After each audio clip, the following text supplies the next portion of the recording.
सोलापुर में राजस्व मंत्री चंद्रशेखर बावनकुले ने मीडिया से बातचीत के दौरान कहा कि युद्धजन्य परिस्थितियों के कारण प्याज के दाम गिरे हैं और सरकार किसानों को राहत देने का काम कर रही है। उन्होंने पीएम मोदी के स्वदेशी अभियान का समर्थन करते हुए विदेशी निर्भरता कम करने की अपील की। बावनकुले ने कहा कि इस मुद्दे पर मुख्यमंत्री और केंद्र सरकार स्तर पर चर्चा जारी है और जल्द समाधान निकाला जाएगा। आइए एक नजर डालते हैं बावनकुले के विस्तृत बयान पर। मला असं वाटतं की माननीय पंतप्रधान नरेंद्र मोदींचं आव्हान स्वदेशीकडे झुकावाचं आहे।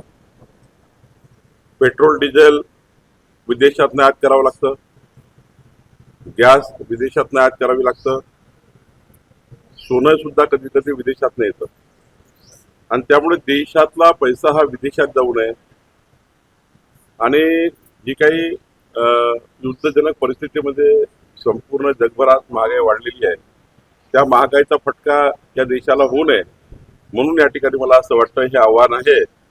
हे आव्हान सकारात्मक घेऊन जनतेने स्वदेशी वस्तूचा वापर करणे हाच या ठिकाणी महत्त्वाचा निर्णय घ्यावा असं मला वाटतं। संभाजीनगरच्या निवडणुका होत्या त्या 5 लाखांच्या निवडणुकामध्ये इंधनावरती असेल दौऱ्यातून खर्च केला असं म्हणजे तरुण दाखल्याने देवपूजन लागली असं याचा अर्थ असं वेगळी खर्च पंतप्रधान रोहिणी खडसे काय बोलले त्यावर उत्तर आमचे प्रवक्ते येतील। सर संभाजीनगरच्या एका शेतकऱ्याने मुख्यमंत्र्यांना ₹1 आणि एक कांदा जो आहे तो पाठवलेला आहे। खरं तर कांद्याची प्रश्न जो आहे तो बिकट आहे, शेतकरी चिंतेत आहे, अडचणीत आहे।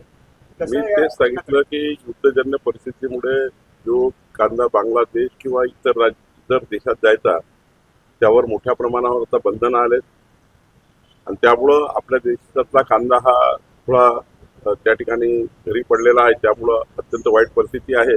पण सरकार या शेतकऱ्याबद्दल काही काळजी घेण्याचा विचार करत आहे। आमचे मुख्यमंत्री याबद्दल सकारात्मक चर्चा करते आहे। निश्चितपणे याच्यामध्ये आमचे प्रधानमंत्र्याचं लक्ष आहे, माझं लक्ष आहे, मुख्यमंत्र्याचं लक्ष आहे। आम्ही आता तोडगा काढू। जलजीवनची कामं जे आहेत ते पूर्ण ठप्प आहेत, पैसे देखील मंजूर झाले, मात्र अनेक ठिकाणी जलजीवन मिशनच्या राज्यातल्या कामाला 15,000 कोटी रुपयाची गरज आहे। त्याबद्दलचा हुडकोचा एक प्रस्ताव तयार आहे, मला वाटतं त्याचा मार्ग निघेल।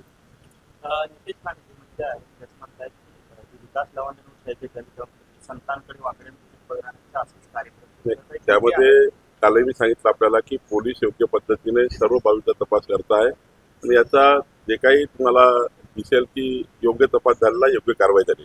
सर ओबीसी प्रवर्गाची 27 जाती अशा आहेत ज्यांचं केवळ कॉमर्स नावाचं स्पेलिंग मिस्टेक अशा कारणांवर केंद्रीय सेक्टर ओबीसीच्या जाती समावेश होऊ शकला नाही। त्याच्याबद्दल मी फॉलोअप करणार आहे। कालच ती माहिती मला कळलेली आहे।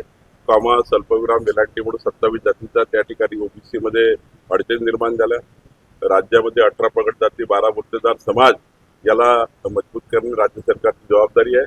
राज्य सरकार फॉलोअप करेल। सोलापुरातील बीटीची मागणी